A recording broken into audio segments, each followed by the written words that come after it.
Calgary Flames fans, it's time for Flames Unfiltered. Entertaining and controversial hockey talk with your host, Brad Burud. 10 in a row. Wow, what a ride.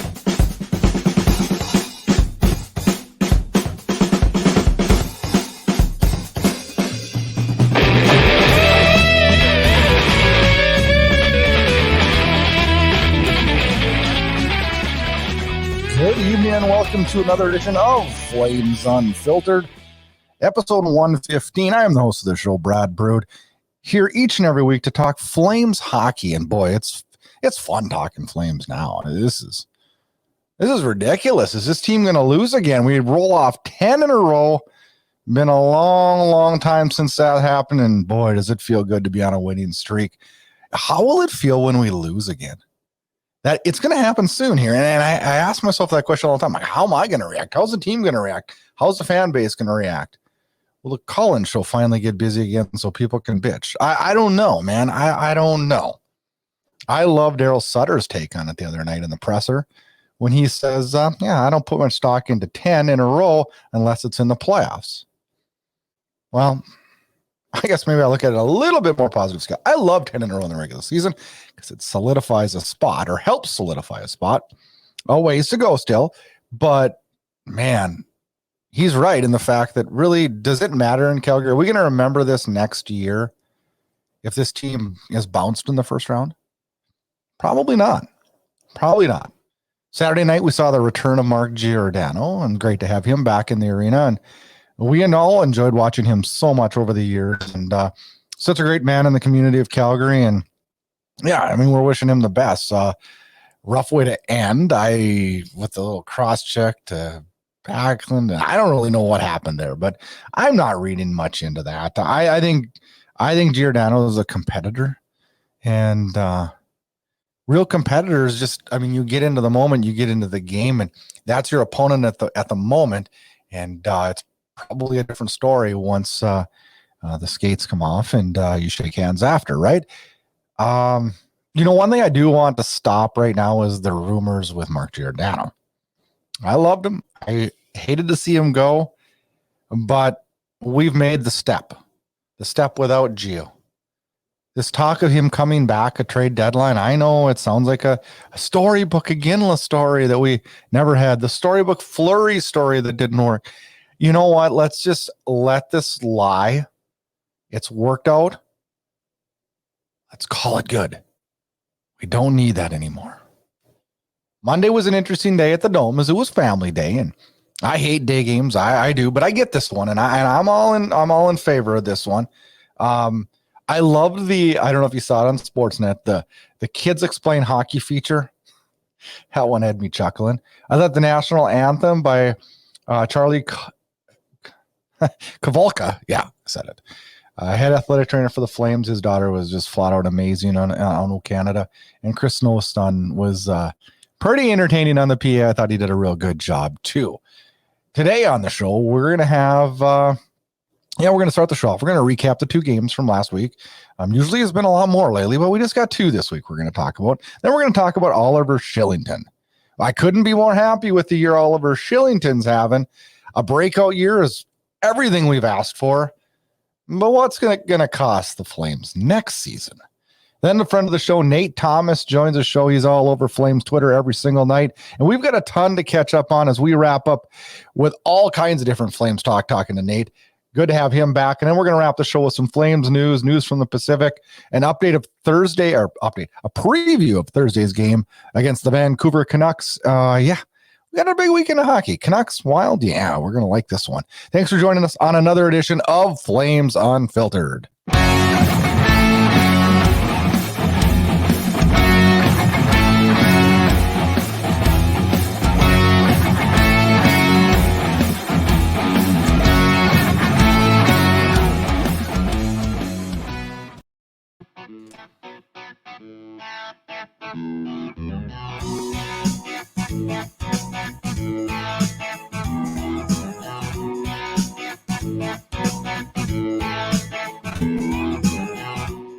All right, some good games to recap this week. I thought, how do you have anything negative to say when the Flames are playing the way they are? It's so fun, and it's man, this fan group, this team and the fans really deserve this run and that we're on, and let's enjoy every minute of it. But Saturday night, let's talk about the hockey night in Canada. The Seattle Kraken come to town. Mark Giordano's return to Calgary, and man, it's odd. I still have a hard time seeing him in the Seattle uniform. A game that was pretty hard fought. Calgary outshoots Seattle 37-23, gets away with a third period goal, wins the game 2-1. Markstrom gets the win. Grubauer with the loss. Game-winning goal, Elias Lindholm. Big shocker. He has a goal and an assist. 18 minutes of ice time. Matthew Tkachuk backs it up with a goal and an assist. Grubauer had a really good night. Stopped 94.6% of the shots in a game that was boring in a way. But one of those games where it's like, okay, now we got to see Calgary win a different way. We've been putting up 5-6 a night, which is great. We love that. But now Saturday night, we got to see them beat the Kraken in a hard-fought, low-scoring, I don't want to say playoff because it didn't have that atmosphere, but a tight style. And it worked. The Flames were able to find a way to win. Again, on Monday, Winnipeg comes down for the day game. Another hard-fought, tight game, no points, no goals in the first period, 1-1 after 2. And then Calgary gets a late goal from Elias Lindholm to go up 2-1 with like 48 seconds ago. Calgary goes up 2-1. Majapani adds it. I believe it was a Majapani. Who was it on the empty net? I can't even remember who the empty netter was. How do I not remember that? Anyways, I don't remember who it was. Doesn't matter, does it? We won 3-1. Markstrom with another win. Elias Lindholm, like I said, with a game-winning goal. John Monahan had a power play goal. He gets moved down to power play 2. Puts a snipe in the second period and gets a goal. And Andrew Majapani adds an assist. So the empty netter wasn't on Andrew Majapani. I don't know what I'm talking about. A hard-fought game. A game that was just another one. We found a way to win in a situation where we're not posting 4 or 5. I thought Markstrom was really good in this game. Very steady. Had to battle a lot. Winnipeg did a great job of getting traffic in front of him and making it a difficult night for Markstrom and net. And I thought he battled really good and stayed composed. He got a little freaked out once in a while, a little bit of stick slashing, but I don't mind that. And a real good night there. Good to see Monahan get one on. I believe it's been 12 since his last one. So good to see him get one in the net, and all systems go, man. It seemed like a really good night. Oh, I know who got the empty netter. Tyler Toffoli did, didn't he? Yeah. Good to see him. I think he's been okay. I think that line has been bolstered in its offensive chances since he got here. So doing everything we expected, but 2 more wins for the Flames. Let's see if we can keep it going this weekend.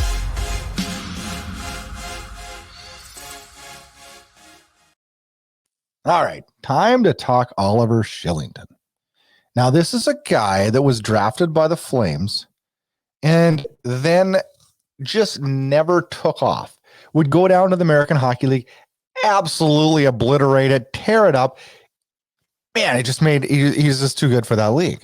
But then he would come up to the league, and I always liked his offensive upside, and I liked his, but his decision-making was just bad. It was just not good decision-making. It was risky decision-making.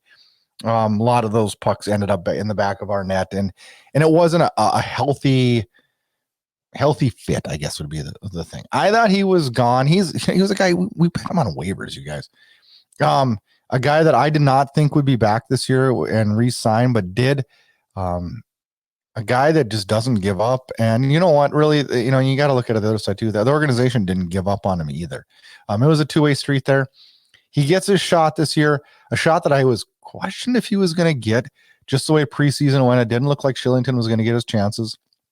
Was a 7th D man in the first game, and then got his shot, and really, really, much like Ruzicka did, the second or third shot for him, but really solidified it and took advantage of it and ran with it.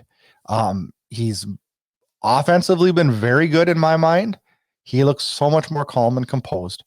One of the things that I've really noticed with Kylington is that's been a real upside is when you're against an opponent like a Connor McDavid who's really fast, Kylington is a guy that can keep up with him. And he's done a number of times this year, has done a really good job of being able to catch up to that fast guy, angle him off, get him to the boards quicker without having to take a penalty or create a scoring chance. I think he's done really well moving the puck out of the zone this year, comparatively speaking to his other years. Is there still a few risky maneuvers? But I think that's what you get with any offensive defenseman. I think there's a give and take there. But it's just not, risky like it was in years previous to this. So when, you look at him and now he's heading into a new contract where we need to get him signed as he's finishing up his $750,000 2-year deal, I believe it was, that he signed 2 years ago. And is a restricted free agent at the end of this year. Now the Flames hold the cards because he is a restricted free agent, but he's going to definitely get a pay raise. And as much as I love some of the websites that project pay raises, Evolving Hockey does a great job, but they've got him projected at a market value of $8 million. I think that's absolutely ridiculous, but that's where he's tracking based off other players in the league. Now, Kylington is coming off seasons where in 2018, he played 38 games, had 8 points, 3 goals, 5 assists. In 2019, he played 48 games, 2 goals, 5 assists, 7 points. 2020-21, he played 8 games with 1 assist. Now this year, he's at 47 games, 6 goals, 18 assists, 27 points. A plus player. He's a plus 27. Did we ever see that coming? He's getting critical key ice time. He's getting between 17 and 20 minutes a night. His last 5 games are 20, 17, 18, 16, and 19. That's good time on the ice for a guy that was pretty much a cast-off in this league, and a cast-off by the Flames. So if Evolving Hockey has him projected at $8 million, and that was also published in The Athletic, and that's what their projections are. He's not getting that, and no team would pay him that because his proven track record is not there, and that's still worth something. But what is he really truly going to get? And I've, fumbled around with some numbers and kind of did some comparisons, and I thought, well, he's kind of a TJ Brody comparison in a way. And TJ is getting, a little over 4.6 now, I think it is. 4.65. He's kind of like a Rasmus Anderson for us. He's offensive. Rasmus is in at 4.55. That would probably be a really good comparison in a way. Devon Toews would probably be a comparison in Colorado at 4.1.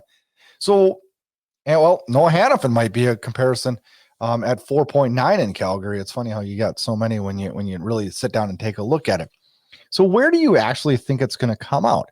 And I look at it in the fact that he's unproven over a long period of time, which pulls his price down. His upside is there. The thing I really wonder what will happen if he wants to go long-term or if he wants to do a short bridge, bet on himself, and then shoot for that $7-8 million price tag in a couple years. I think if he wants to go short-term and bet on himself,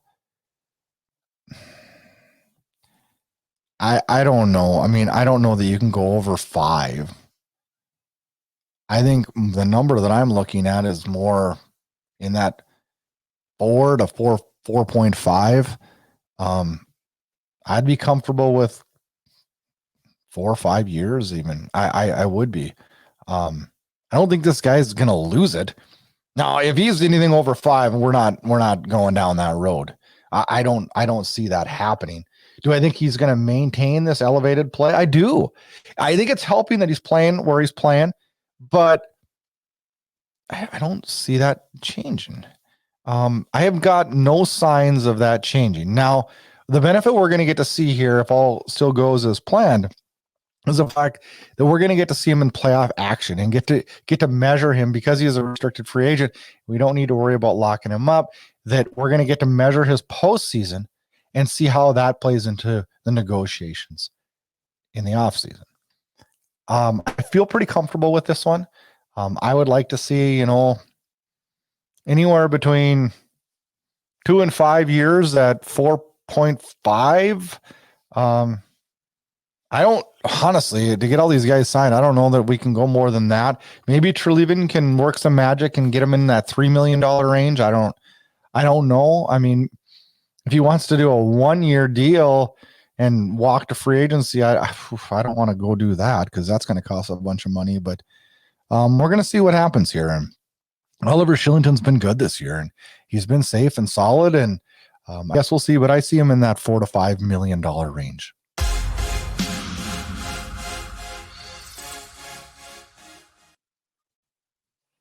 Joining Flames Unfiltered now. He's a regular on the show. Nate Thomas joins us. You can catch him all over Flames Twitter. And you can also catch him covering the Anaheim Ducks on the Hockey Podcast Network. Nate, welcome to the show.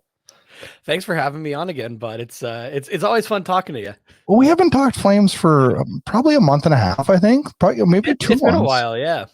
And there's just so much that has happened since we last talked. And tell me about it. I was thinking the other night, I'm like, man, I got to get him on the show so that we can get his take on this. Because sometimes, we both have the same goal in mind, but sometimes we don't always see things exactly the same when it comes to the Flames. And that's a good thing, though, because then we can bounce ideas off each other. And, it's kind of a weird thing, but a good thing, Yeah, exactly. So let's get it started right away. What do you think? Okay. I don't think, and maybe I'm wrong, but I don't think you thought we would have the success that we're having. I did not see this coming. I thought we'd be okay, but I did not see this coming. What do you attribute? What are the biggest factors and the reasons why this team's having so much success? Oh man, there's a few things that you can point at. First, I definitely wasn't expecting this kind of season, this type of success again, and that sort of thing. So I'm being cautiously optimistic about it. So because really, regular season stuff is great, but once you make the playoffs, everything is fair game, right? We've seen that for years. And we have 30 plus games still. Yeah, exactly. Man.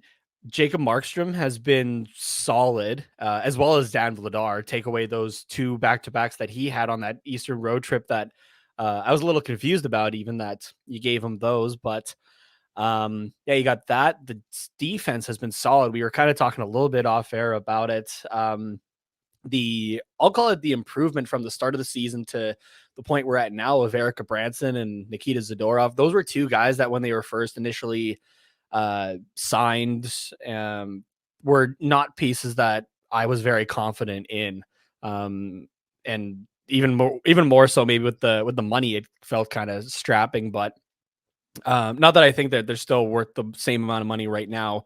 Like Gabranson, you can't tell me Gabranson worth $2 million, but they've definitely, as I was saying to you kind of before we started talking, you were noticing those 2 as the third pairing a lot at the start of the season, and it wasn't for any good reasons, unfortunately. And as the third pairing, you don't normally want to be noticed too often, I guess, right? I would agree with that. You just want to do your job and kind of get out of there, and it goes a bit more to the stars, right? Or the first 2 pairings. These guys have kind of gotten back to that point, at least, where you don't notice them really anymore in the best way possible. But when you have noticed them lately, has been in good situations, right? Whether it's, Erica Branson scoring a goal, he had 2 back-to-back games, I think, of goals or something like that, which, who would have thought at the start of the season, right? Nikita Zadorov's, laying out big hits, but it's not taking him out of the play or out of position anymore. That sort of thing, which is that was a big thing that I had, not wanting him really at the start of the season. And then, that top line especially, but the forwards altogether, that top line of Lindholm, Gaudreau, and Tkachuk, you can't tell me that's not the top line in the NHL right now. Like who else would be even close to that? Right now, I think they are, and I think most would agree with that. The nice thing is that front to back, this team has excelled. There were definitely some weak points, the depth there, but you know what? I'll give Brad Living some credit. He actually went and did some work mid-season and picked up Tyler Toffoli. He's got 2 goals so far, and I think 3 or 4 games that he's played with us. One being an empty net, but they don't ask how, just how many. The fact that you can put Tyler Toffoli down on like the third line, but you could interchange him with third or second, right? Shows that we do have a bit more depth now, even just by adding him. This team looks so much better, even just with the addition of him, just as a depth piece. Front to back, this team just has been solid this year, I think. You had that bit of a break, kind of like end of December, beginning of January type thing. But I think you can honestly attribute that to the team getting just hit hard by COVID. You kind of take that out of the way. And I mean, obviously you can, it's still in the standings, but you take that circumstance out of the way. And this team has just been flying the entire year. And I think every team's going to have their moments, their ups and downs. And absolutely. Even in championship seasons at Tampa Bay, and they have their moments, and I'm probably, and maybe you'll disagree. I mean, I don't think we'll keep this pace up, obviously, through the end of the season. We're going to have a few bumps in the roads, and I think, I don't know that that's necessarily bad. I think you need that along the way to build more character and deal with adversity, because adversity is going to happen in the playoffs too. So it's going to be really, really interesting to see how this all plays out. Who do you think the biggest surprise has been this year? Oh, biggest surprise. Now, I think if you're paying attention beforehand, it's maybe not as much of a surprise, but I think it's still a bit of a surprise of how much of an impact he has made on this team.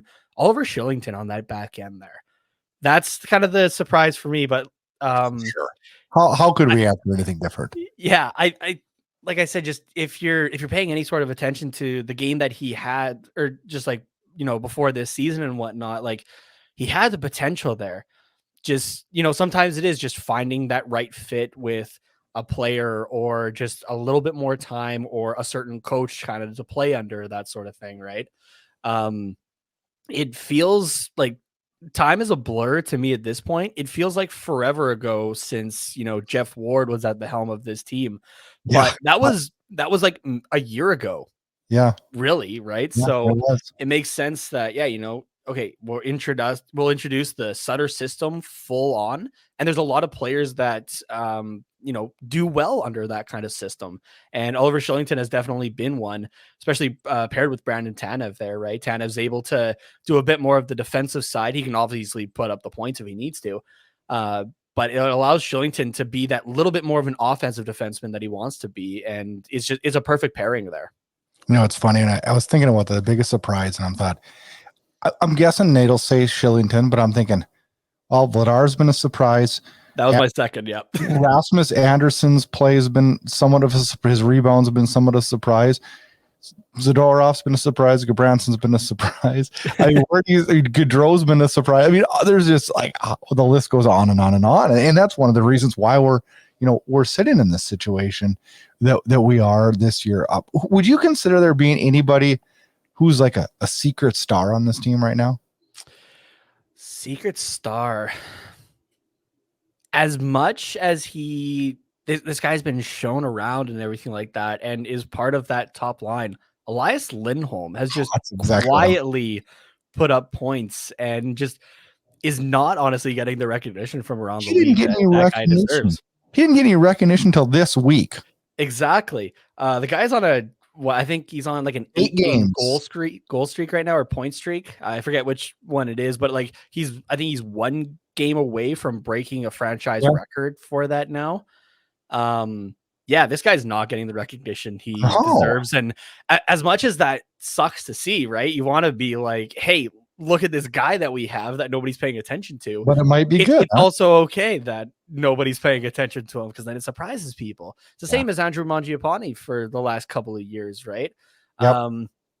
We know the guys from the In the Dome podcast, and they were having some fun with somebody on Twitter of, this guy, like the other person was saying like, oh, nobody outside of Calgary knows who this is. He wouldn't be more than like a third line guy on any other team. And suddenly everyone's just going on this guy of like, hey, he's got the MVP at the World Championship. Hey, he's putting up so many like all like these points and stuff like that, to the point that the Flames social media themselves even got in on it. Because the guy was, I think it was like, hey, let me know when he scores 20 goals or something like that, like thinking that he wouldn't do it. The Flames got in on it, tagged that person and said, hey, just to let you know, Mangiapane has 20 goals in 40 games or something like that. So it's crazy that the success, I mean, just across the rosters that everybody's having. Can you think of a frustration this year? It's maybe a little bit biased, just thinking as a bit of a goaltender, but oh man, how much Jacob Markstrom has played. We know Daryl Sutter's system, that he likes to ride a goalie as much as he can. You can look back to Mika Kiprusoff and that sort of thing. I wouldn't mind an extra start here and there for Dan Vladar. I agree. Oh man, other frustrations. I'm not really sure actually at the moment. Would I mind a little bit more depth for scoring still? Sure, one more guy would definitely be pleasant, especially for a deep playoff run, right? Like look at Tampa for the last couple of years. They had the third line of who was it? Gord, Coleman, and I can't remember who the third guy was on it. But like that line acted almost like a second or first line. So if we could have something similar, that would be great. You know, I when I thought about frustrations, the only guy that I could think of was Dylan Dubé. Okay, that's the only guy. Bit. I expected a little bit more of a. I don't know. I kind of had him penciled at the beginning of the year to have a breakout year. I'm not an Andrew Mangiapane breakout year, but like to take a step. Mm-hmm. And I don't see it yet. It's hard to be negative on anything on this team. It really is. So I'm somewhat nitpicking, but I just don't see the step that I guess I anticipated this year. Yeah. Okay. If we want to go for one specific guy, I do have one for you. He's done a little bit better as of late, but it's still really rough. Plus minus is not normally a stat that I really look at unless it like seems very good or very bad. Sean Monahan is a -12. He's getting the points there now, right? 8 goals, 14 assists, but this is not the Sean Monahan that Calgary Flames fans are used to watching. No. And we were hoping that he could maybe take another step back this season, and I just haven't really seen it. No, and I haven't either. And I'm not going to sit here and defend Sean Monahan because that would be silly. But I'm almost to the point where I feel like as a fan base, all of us, me included, have like kicked this guy to the Jankowski level. Mm-hmm. And I just don't know, like, I guess I've shifted gears on my expectations. Because I thought you know what I mean by that? Like, I just got to the point where it's like, all right, I used to think Sean Monahan was money in the slot every time, and now he's not. Mm-hmm. And now he can't sometimes get to the slot. So I guess I'm just going to have to live with it. You know what I mean by that? Yeah. It's realizing that, and it happens for a lot of players over the duration of their careers, is that they become a bit of a different player than where they originally were drafted, or like what they were originally drafted for, or that sort of thing. See, it's funny is everybody on Calgary Twitter always just goes off about what he's making. And is he overpaid? Absolutely. Yeah, I can't say no to that. Lucic is overpaid. Lucic is overpaid thanks to the genius that is Peter Chiarelli. And I think a lot of people can attest making way more than they should to Peter Chiarelli. But in reality, though, he is still overpaid. But we've given up on that now, and we don't worry about that anymore because he has different intangibles for this team. Yeah. Albeit he's still overpaid, but it's one of those things. It is hard to find a negative on this team this year. One thing you mentioned that has had me thinking a little bit this year is the amount we're playing Jacob Markstrom. Mm-hmm. Now, I get it, but I also look at Dan Vladar and I'm like, at the beginning of the year, I said, all right, if Dan Vladar can win 10 games for us, success. Yep. And he's close to that. He's got 7 on the season so far, a 911 save percentage, a 2.58 goals against. He's looking good. He's tracking for, well, depending on how many starts he gets, but he's tracking for over 10. So I don't know how we can't look at this as a success. And last week, people were all worried and bent out of shape about him starting Vladar. And I'm just like he's fine. Like, what? Like, what is everybody freaking out about? I was like, has he been bad and I'm not seeing this? Like, he had a couple bad outings, but so did Jacob Markstrom, but we're not like waving the flag at him. I mean, yeah, exactly. That surprised me a little bit. Dan Vladar has been, he is one of those surprises for me. And it's not anything against him or that. The guy just didn't really have a whole lot of experience in the NHL coming to Calgary. He played 5 games in Boston. He was 2-2-0 or 2-2-1 in that time. Sorry. So you just really didn't know what to expect from him at an NHL level. Yeah. I did go to, I went to 2 preseason games. The first one I went to was against the Edmonton Oilers, where Vladar started, and I was like 5 rows from behind his net for 2 of the periods. So I got a good look at him like right off the start. And I know it's preseason and everything like that. You were impressed, weren't you? Because I remember talking to you after this, and you were impressed, weren't you? Yeah, I was.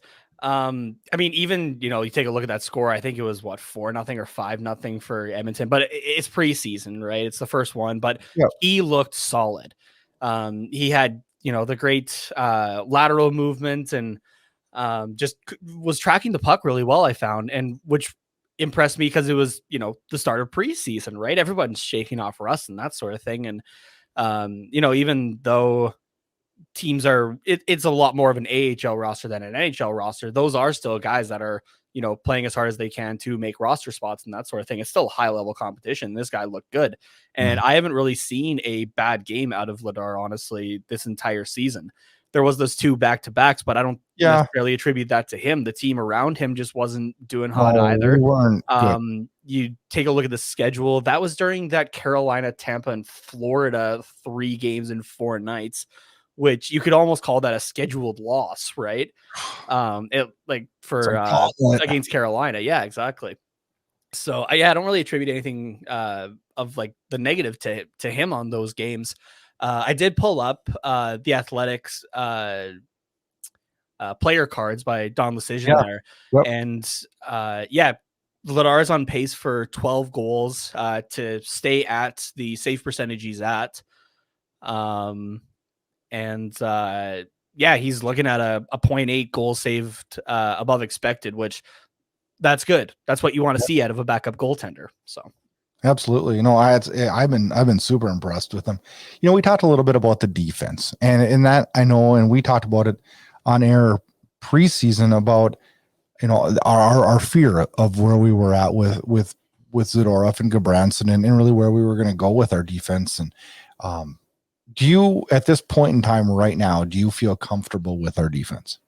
I do feel comfortable with our defense, and that's been that I haven't been able to say that for a few years, to be honest with you.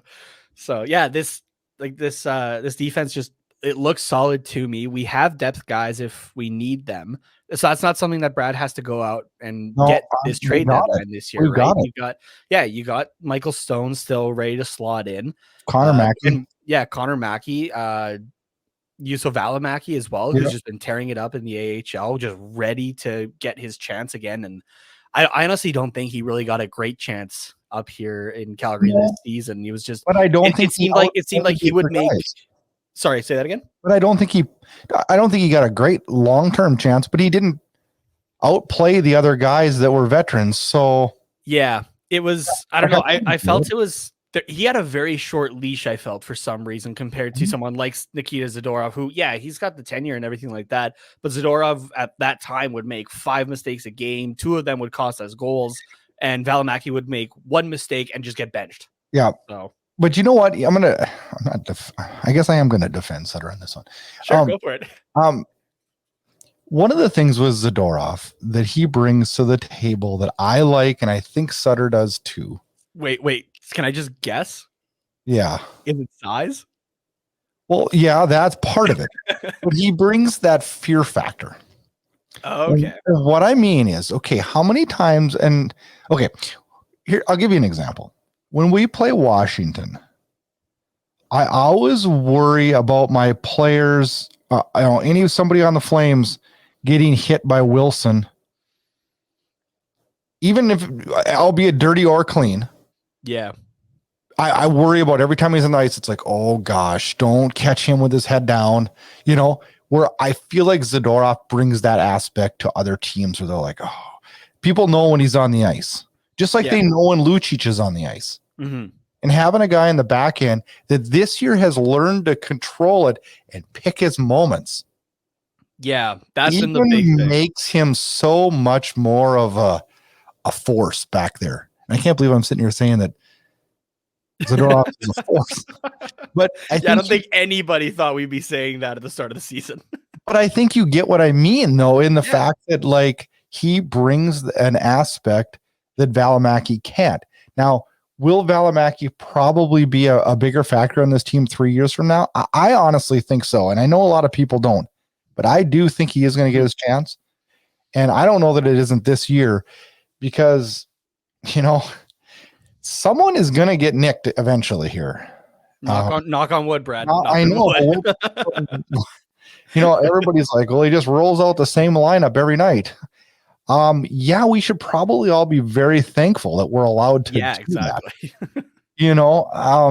We don't have the Jeff Ward line shuffle every single night, God, that made me just want to bash my head through a wall every night. You didn't know what to expect, and that's can change every 2 minutes. You know my feelings on Ward. As soon as that was made public that they had like made him full on head coach, like I stopped my car and I was just like, I think no. I think our feeling was mutual there.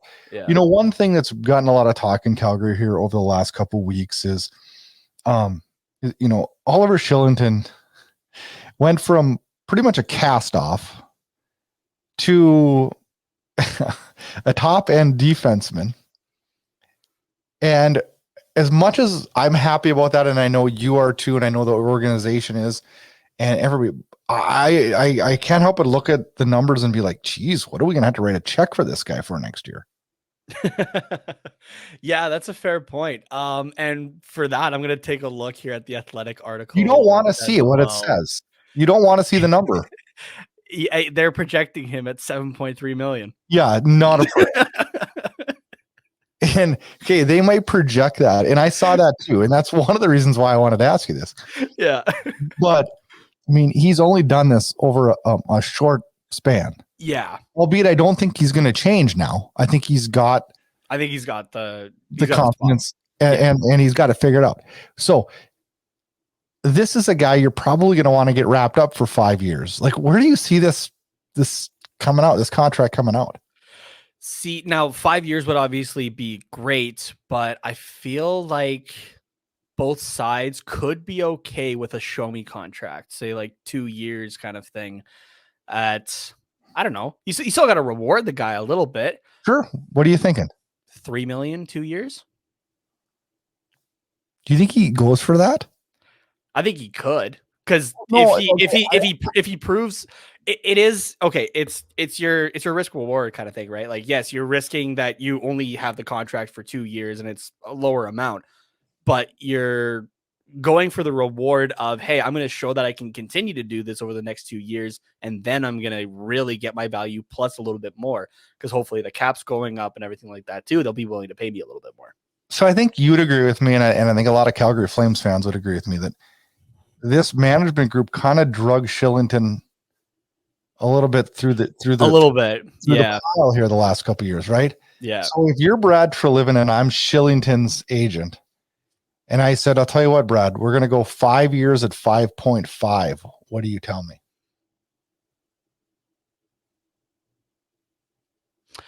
I would say 4.5 or 5, and you got a deal. I'm just curious on what you say, because I've put it's still a spread of $1 million, which that's a hell of a lot of money. But if we're in those positions, at least that's something you can work with. I agree. I agree with you. It's an interesting thought process that the projected 7.3. That's a little bit much just for one season. But if you can, like, you got to back up that contract. But 4.5 to 5. I'm good with that. I'm good with that. So Brad Treliving goes out and gets Tyler Toffoli. I was very, very, very pumped about this. Mm-hmm. Where do you see this? What's your opinion, and how impactful will Tyler Toffoli be for the Calgary Flames? I was very excited for it, and I think we've already kind of seen just a small glimpse into the impact that he's going to bring to this team. Just having that offensive depth that we've been lacking for the last few years. It's not going to be just hopefully relying on the first line, especially, but the top two to score goals, right? We have scoring now over the last few games throughout the lineup, whether it's the third line with Toffoli. You hope that playing with Toffoli brings Monahan back a little bit. Those two played in for the Ottawa 67s together in junior.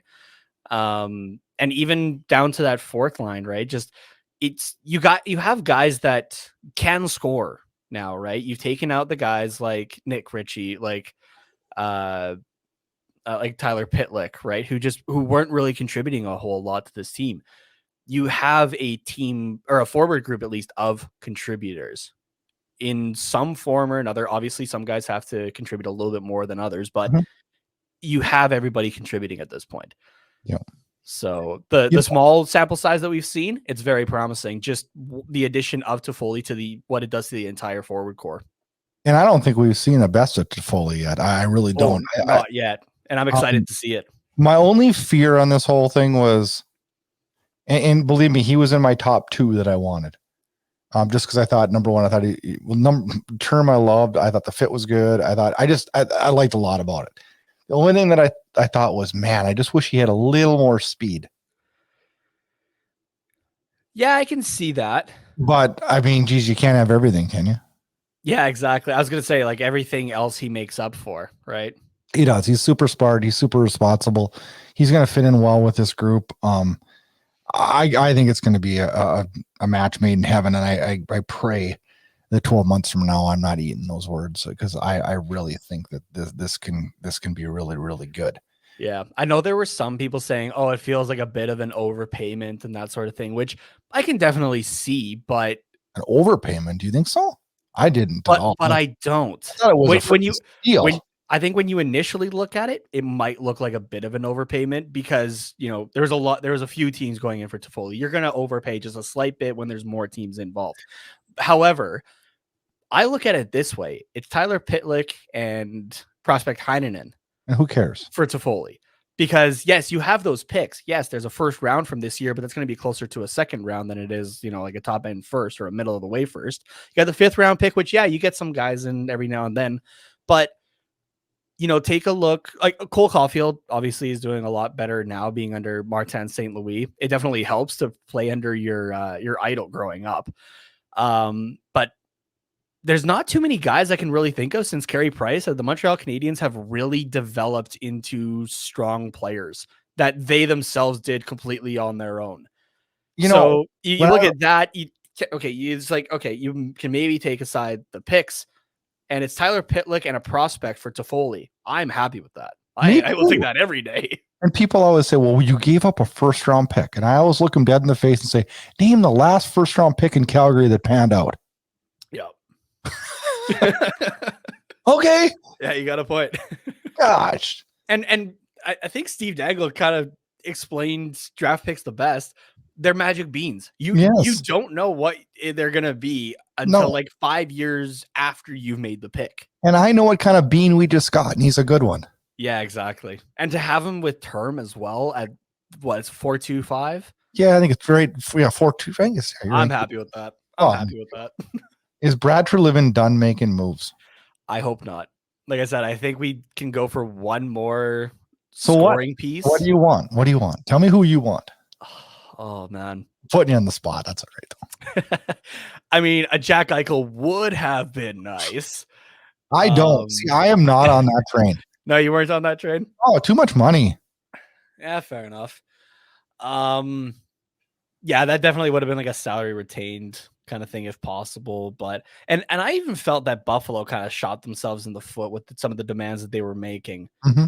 It's not that they didn't get a good return, but that's not the return you would think for Jack Eichel It's healthy. tough though to get a return though when it's that much money and that much uncertainty. Do I think he's going to come back healthy? Yeah, I think he'll be fine. Yeah, but he'll be good.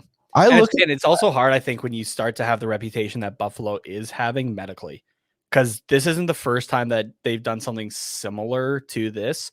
Robin Leonard was very vocal about it after the fact as well, that early on in his tenure that he had broke his foot.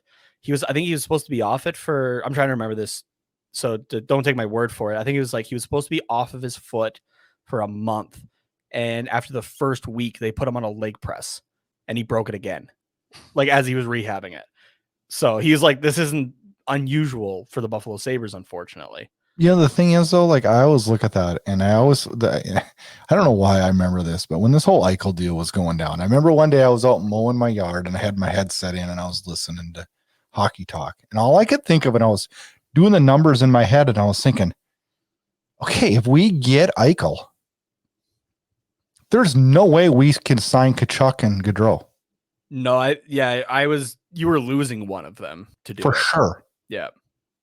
And probably losing a Mangiapane along the way too. Potentially. And I'm like, man, I don't know if I can do that. Maybe instead of a Mangiapane, I think I was leaning towards more of a Dubé. That was my thought. $2 million though, you know, it's like, yeah. To make cap work, I see what you mean, but like in terms of a player that Buffalo would have went for, I think. I meant just sheer, like, even just if we dollar wise, okay, we could have retained all of them, but we couldn't have assigned them all. So yeah, you know, it would have strapped us so bad. But I got one move, and I want to throw it out to you and see if you think I'm crazy. I look at our roster, and I wouldn't obviously do nothing with goaltending. I wouldn't do anything with defense. I think we have Stone and Valimaki and Mackey. We already built our defense. We're good. Yeah. I would want to add one more winger. And okay. I got one guy that I've been watching, and I'm just praying that I open up the Facebook or Twitter and see this name traded to Calgary, and that's Cale Yarncroc. Oh, okay. Yeah. His name's definitely been picking up some steam lately. I wouldn't hate it. Perfect fit, I think. Perfect dollar amount, perfect fit. And they're going to move him. I just see that one and I'm like, oh man, that fills this roster and we are cocked and loaded for a run. Yeah, I do agree with that. We'll see. I'm usually wrong as hell on these, but we'll see. You're not the only one tooting that horn, though. I've definitely seen it. No, so, I'm not the only one. What's your biggest fear as we go down the stretch here?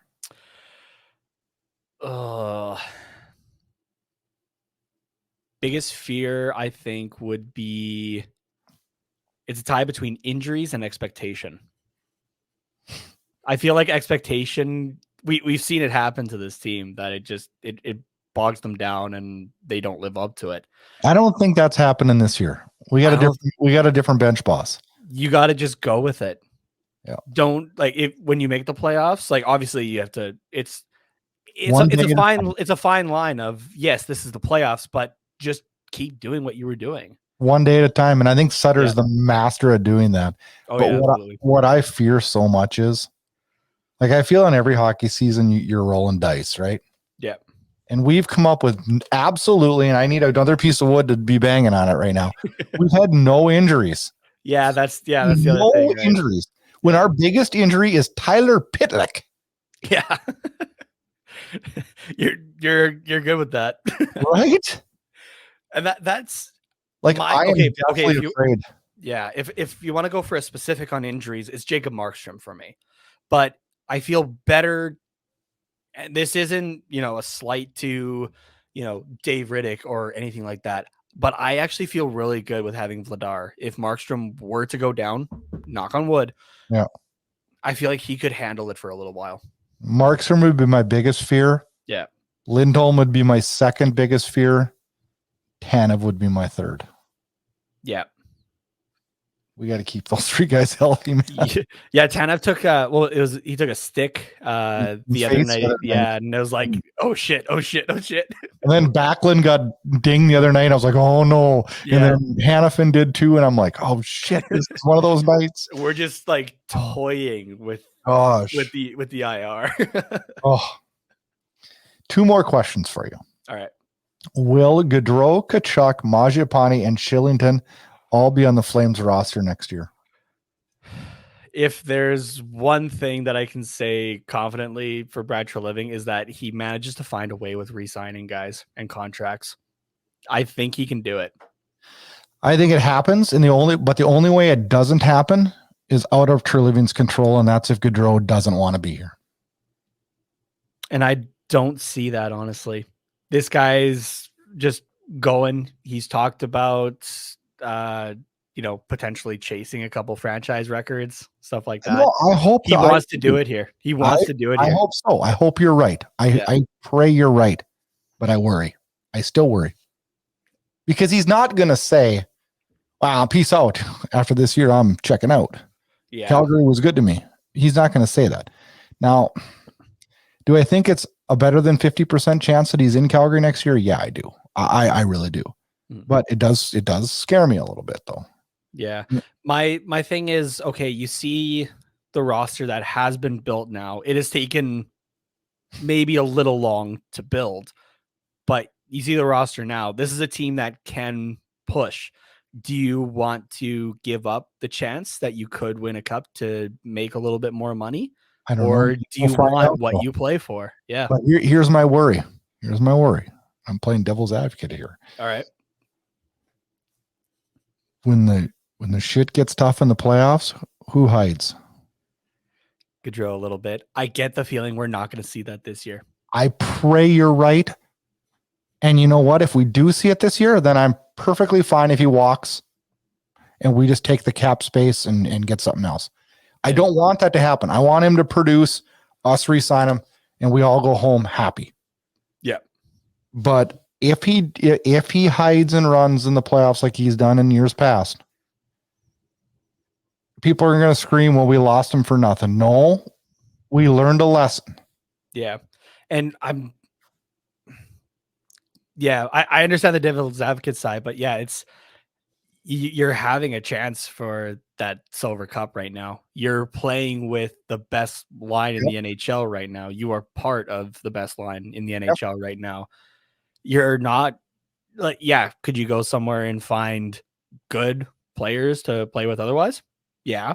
But they going to be Elias Lindholm and Matthew Tkachuk right now? No. No, I'm with you. I hope he's back here. I just, I don't know. That's a fear of mine. You mentioned something there. One thing I want to touch on. You mentioned it seems like it's taken a long time to build this, and I agree with that statement. And when you said it, I agreed with it. But then I thought in my head, look at how much it's changed since Sutter got here. Yeah, that's less than 12 months ago. Yeah, and I'll be honest, that was the Sutter hiring was something that I straight up just was not sure about. I'm like, this could either go, it could go like it's complete opposite ends of the spectrum. This could be absolutely amazing and work out great, which has been so far. I'm like, or this could be, as a buddy of mine, James Johnson likes to put it, Dino Daryl, and everything is 10 years outdated. I was laying in bed sleeping, listening to 960. I was just falling asleep after the Ottawa game. It was so late. It was late. And I was like going in and out of sleep. And then I hear Pat Steinberg say, breaking news, Jeff Ward has been let go. And I'm like, phew, sat up in bed. I was like, and that was after a win also. a big win. And then he said, the replacement is Daryl Sutter. And I flew out of bed. And I remember messaging Audie, and we were both just like off the charts. And I'm like, I agree with you though. I did think the next morning when I came to and was like, okay, this wasn't a dream. Yeah. I was like, this is either going to go really good or a complete derailment where we tear down to the sticks. Yeah. I'm still not sure if that specifically was a Brad move or if that was higher management. I don't care. But it's worked out well no matter what. I want to throw one more guy. I don't know if the cap necessarily works, but we've also seen teams like Tampa Bay and currently looking like Vegas have some fun with the rules of the cap when it comes to the playoffs. Yeah. What about a guy like Claude Giroux? Too much money. Too much, you think? Still, I don't know how even with some cap fuckery. Yeah, Brad Trelivano calls it cap gymnastics. I'm not sure you can bend quite that far. And as much as I think he'd be fine, like where do you even put him? Like where do you like? And I'm not trying to be like egotistical that we're that good. I'm just saying, like, where would you put him? I'd slot him that second line if you're looking at center. Not that Backlund can't do it, but so then stock up even more down the middle. He's just out then, because I've been super impressed with him. Oh, I've been impressed with him too. It is that kind of balancing act like you were talking about, unless he can play the right side as well. But Trevor Lewis has been all right, but then who you can have on the fourth line? That would be a Dubé, Ruzicka, Toffoli. If you were to just shuffle down. Are we not wasting Toffoli down there when really your fourth line is just supposed to go out there and stop people from scoring? Or you have a guy like Coleman who's used to playing a bit, or who's used to playing a more of a role like that. I'm just going to throw a wild one out because I do think Claude Giroux is a great guy. I hope that doesn't happen. Giroux is just a bit of a wild one also. Like you said, it's going to be cap gymnastics. I'm looking at it right now, 8.275. Like that's going to be hard to do, but yeah, especially after the Toffoli thing. Yeah. And you know what? And honestly, and I'm not trying to, like, I have no information on this other than just like something in my gut telling me that I don't think Giroux is going to a Canadian team. No, it's pretty. I think everybody's like 10-team no trade is Canadian cities. What is it? Buffalo, Arizona, and there's one other I was thinking of, but like there's your 9. I know maybe Seattle, but they would be able to handle the cap at least. But oh, for sure. Yeah. I don't know. I mean, I want as many good players on this team as we can get. Yeah. I can't believe we're sitting here in February talking about gearing up for a strong cup run. Yeah. Do you consider this team a cup contender? I think so. I feel like it would be stupid not to. Okay, I didn't up until just the last couple of days. And I didn't. Yeah. But then I started to think about it and I thought, all right, who's better than them in the West? Colorado. And the next one that came to mind was Vegas. And then I thought maybe Minnesota. Mm-hmm. Colorado, I went through it and I'm like, Colorado's better. Yeah. Vegas, I looked at it on paper. I'm like, goaltending, I give us a nod. Defense, about a wash. Forwards, I know they have a bunch of injuries, but right now, it's about a wash, right? Yeah, it's similar. So if they're a contender, then we're a contender. Yeah, absolutely. And to me, Minnesota's that team that I don't know why. My gut just tells me to throw a little bit of money down in Vegas on this team. I can't believe I'm saying that because Minnesota, I freaking rip on them all the time for being the boringest, stupid. But they haven't been for the last couple of years. Yeah, Carter and I on the Quack Report, we used to make jokes of, it's the Minnesota Mild, but they've been great this last year, and that's a team that's kind of in desperation mode also because next year they get, what is it, like 10, 12 million taken off their cap pretty much because of those buyouts of Sutter and Parise. So it's this is a year for them too. So kind of all in for them. So it'll be interesting to see how this all plays out. I'm just super happy that we're sitting here talking about positive. We're going on a big playoff run here. Yeah, exactly. There hasn't really been like a whole lot of negatives in this conversation or even just on Twitter or anything like that. Like I would say at worst, everyone's just cautiously optimistic, but it feels like everyone's just having fun right now. That's the fans. That's the team itself, right? Like you watch every post-game interview and these guys are smiling. Yeah. Right. Like these guys are having fun. And obviously when you're having fun, when you're winning, you're just going to keep rolling. So, yeah, no, it's been fun and geez, it's good to have these conversations in such a positive light, but appreciate you coming on the show. Maybe I can get you on for a trade deadline show maybe, huh? Sounds good. I'm down. See who else we get. Cause I think you're right. I don't think we're done yet. I think there's going to be some tweaking going on and I'm okay with that. So it's been fun. It's always fun having you on the show. And, we actually agreed a whole lot more today than we normally We did. We were talking about Johnny Gaudreau's contract. Oh, yeah. I can't wait to see what that is. I'm going to be sweating that one out. So yeah, that'll be interesting. Oh, man. Well, great having you on the show. I appreciate it. And let's talk again soon. Absolutely. Thanks again for having me on, Brad. Hey, hockey fans, check out the Debate Hockey Podcast. Hosts Brad Burud and Blake Friars debate all the happenings throughout the hockey world every single week on the Debate Hockey Podcast.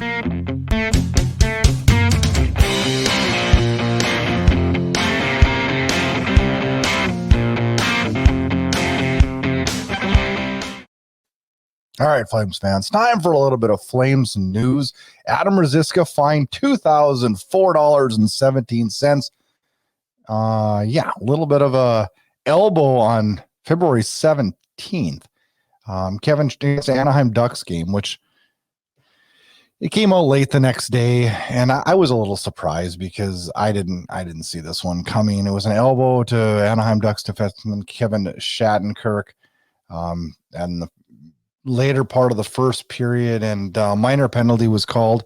Anaheim was screaming for a high stick because it bloodied the nose of Shattenkirk. It was clearly an elbow. I thought a 2-minute elbow. Very, very surprised to see it it carry over into a fine. But anyways, it wasn't a suspension, and I'm sorry. I like that aggressive play from him. I think Ruzicka's been really, really good this year. And I did hear this week that they've kind of given him the go ahead to find a home in Calgary. So I don't think he's going anywhere anytime soon. Now, the Sutter system, we've talked about it a bazillion times this year, and how well it's going, and how this team is responding to this Sutter system, and how playing with the lead is such a big part of it, and how well Calgary has done with that. Calgary has played, I saw Pat Steinberg put a tweet out, so I'm not stealing these stats from anybody without giving him credit. And Pat does a freaking great job. I listen to him every single day. But Calgary has played 600 minutes, 29 seconds during this 10-game win streak, or just over 30 periods of hockey. They've trailed a grand total of 37.25 minutes. That's 6.2% of the time. They've held a lead 311 minutes, 27 seconds, which is 51.9% of the time. That's a pretty solid winning formula. And then when you look at this too, as it came out this week, that assistant coach Ryan Huska, well, Sutter was always been preaching for the last couple of weeks, we need to get more shots from the defenseman. We need to get more shots from the defenseman. We've heard that how many times? Ryan Huska announced this week that lately they've been writing down the amount of shots each defenseman is getting in a game and putting it on flashcards and putting them in their stalls at the end of the night. That way everyone could see each other's totals and made it kind of a competitive. Interesting strategy. Sounds like something you'd do in Pee-wees. But look at the point production we're getting from our defensemen now, and how important that's been to this Flames winning streak. It's been huge. And if it takes doing that, man, it sounds like a pretty damn good idea, doesn't it? Michael Backlund reached a milestone this week, 792 games. That's fifth most in Flames franchise history. Lindholm with a great honor this week as he gets number one star of the week last week from February 14th to the 20th. In that time frame, Lindholm had 4 goals, 4 assists, 8 points in 3 games. Is this guy starting to get the recognition that he deserves? And don't forget this, Flames fans. The week prior to that, Jacob Markstrom was the number 1 star in the NHL. 2 weeks in a row, Flames number 1 stars. Has that ever happened? Do you ever remember that? I don't. 8-game goal streak for Elias Lindholm as he was able to pot that one with 43 seconds to go in the Winnipeg game. That puts him in a tie for the franchise record with Kent Nielsen and Gary Roberts. Some pretty damn good company there. He scores on Thursday night against Vancouver. That's a record. That's a record.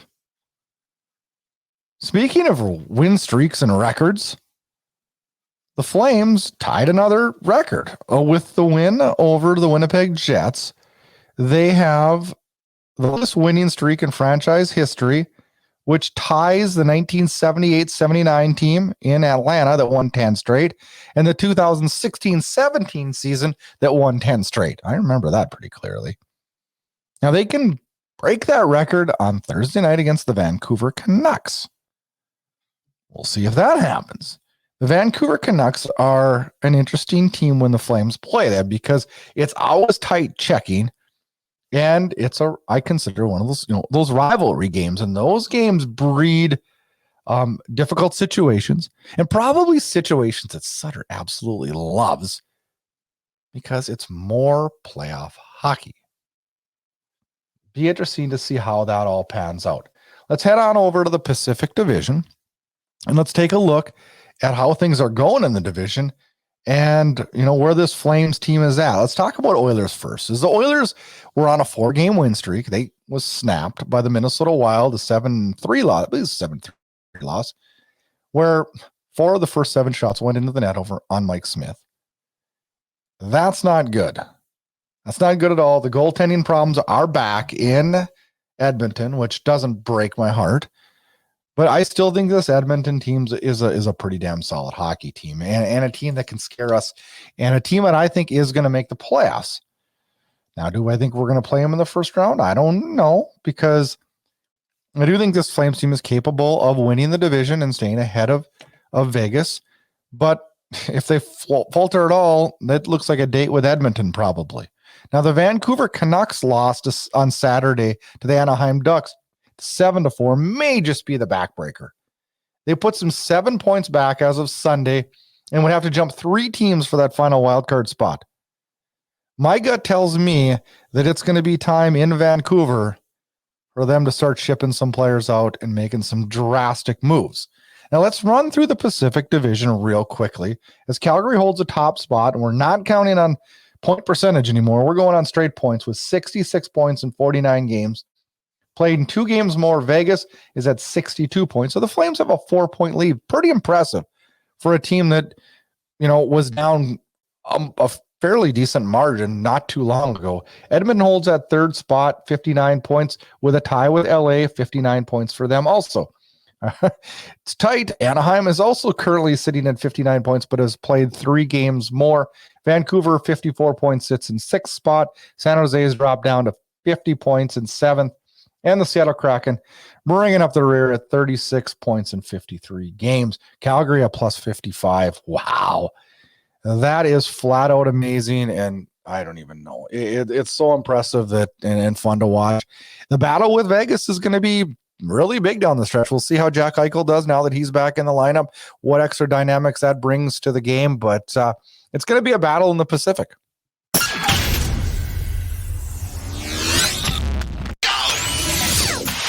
Get all your Flames Unfiltered podcasts, team news, team updates, and highlights at flamesunfiltered.com.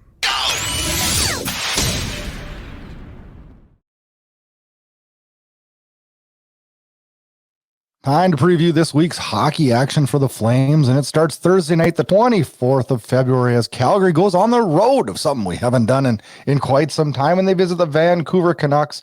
We talked about it earlier about how big of a rivalry that is. And Vancouver currently sits in 6th place, 54 points.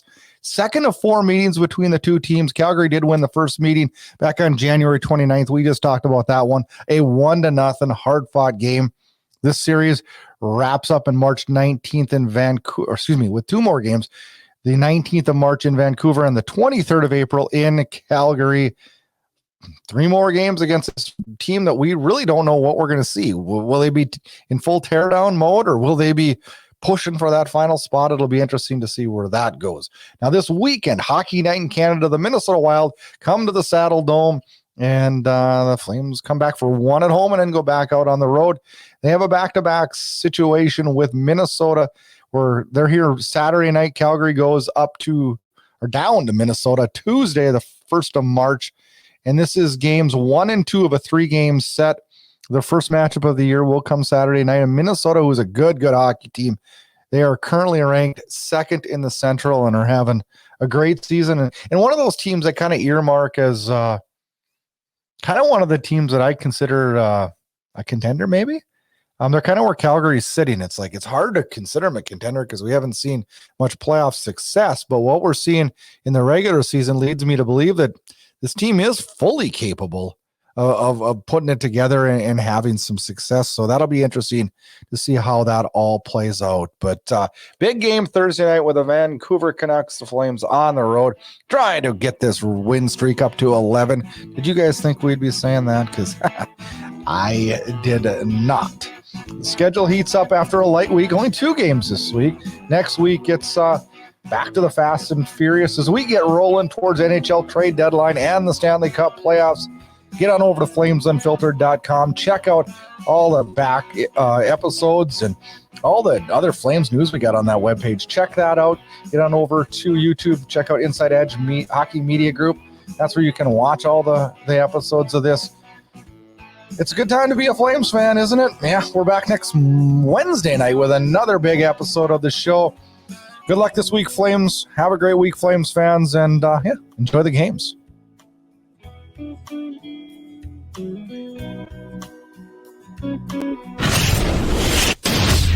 Get connected. Flames Unfiltered can be found on Twitter @FlameUnfiltered. And also make sure you check out our Facebook page @FlamesUnfiltered. Check out host Brad Burud on Twitter @BradBurud. And if you like what you hear, rate and review us on Apple Podcasts.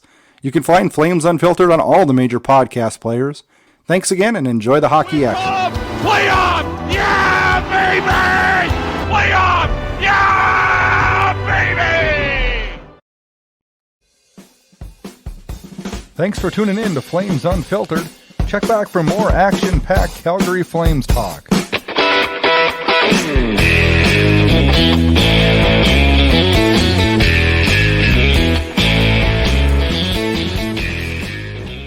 This episode of Flames Unfiltered was copyrighted and produced by Inside Edge Hockey Media Group.